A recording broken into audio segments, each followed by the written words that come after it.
மக்கள் கூட்டம் அதிகமாக இருந்ததால் திட்டமிட்டபடி பெரம்பலூருக்கு தாவேக தலைவர் விஜயால் வர முடியாமல் போனது.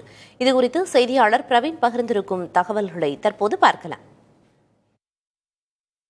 தாவேக தலைவர் விஜய் தனது மக்கள் சந்திப்பு சுற்றுப்பயணத்தை திருச்சியில் தொடங்கியிருந்த நிலையில் அவர் திட்டமிட்டபடி பெரம்பலூருக்கு வர முடியாமல் போனதற்கு ஒரு முக்கியமான காரணமாக மக்கள் அதிக அளவில் கூடியிருந்ததாலும் வாகனத்தை உள்ளே கொண்டு வர முடியாத ஒரு சூழல் இருந்ததாகவும் ஒரு தகவல் தெரிவிக்கப்பட்டிருக்கிறது.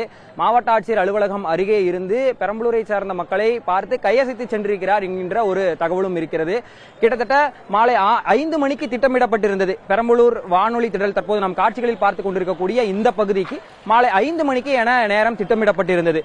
விஜயின் முதல் இடமானது, அதாவது விமான நிலையத்திலிருந்து அந்த மரக்கடை பகுதிக்கு வருவதற்கே திட்டமிட்ட நேரத்தில் வர முடியாமல் போனது. அந்த 5 கிலோமீட்டர் தொலைவையே கிட்டத்தட்ட 5 மணி நேரத்திற்கும் மேலாக கடக்க வேண்டும் என்கின்ற ஒரு சூழலில் அந்த அளவுக்கு மக்கள் கூட்டம் அதிக அளவில் இருந்ததால் தாமதமானது ஏற்பட்டிருந்தது. அப்போதே புரிந்து கொள்ள முடிந்தது. அடுத்தடுத்த பாயிண்ட்களுக்கு அவரால் நேரடியாக திட்டமிட்டபடி வர முடியாது என்கின்ற ஒரு சூழல் இருந்தது. துறையூர் சாலை, அது மட்டுமல்லாமல் பழைய பேருந்து நிலையத்திற்கு செல்லக்கூடிய சாலை மற்றும் துறையூர் வழியாக செல்லக்கூடிய சாலை, காந்தி மார்க்கெட் சாலை என அனைத்து சாலைகளிலும் பார்க்கும் இடமெல்லாம் மக்கள் தலைகள் மட்டுமே இருக்கும் அளவிற்கு அதிக அளவில் மக்கள் திரண்டிருந்தார்கள்.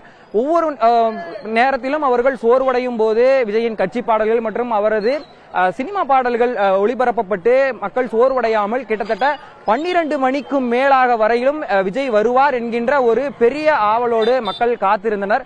இவ்வாறான சூழலில் கிட்டத்தட்ட 12 மணிக்கு மேல் அவர் இங்கே வரவில்லை என்கின்ற ஒரு தகவலை அறிந்து மன வருத்தத்துடன் மக்கள் சென்றிருக்கிறார்கள். அவர்கள் பலரிடமும் பேசிய போது அவர்கள் கூறிய கருத்துகள் பெரம்பலூருக்கு மீண்டும் நிச்சயம் வர வேண்டும் என்கின்ற ஒரு கோரிக்கையை வைத்திருக்கின்றனர். முன்கூட்டியே முதல் பாயிண்டாகவே இங்கே பெரம்பலூருக்கு திட்டமிட்டு தங்களை கண்டு செல்ல வேண்டும் என்கின்ற ஒரு கோரிக்கையை ரசிகர்களாகவும் தொண்டர்களாகவும் இருந்து வைத்திருக்கிறார்கள். புதிய தலைமுறைக்காக பெரம்பலூர் வானொலி திடலிலிருந்து ஒளிப்பதிவாளர் முத்துப்பாண்டியுடன் பிரவீன்.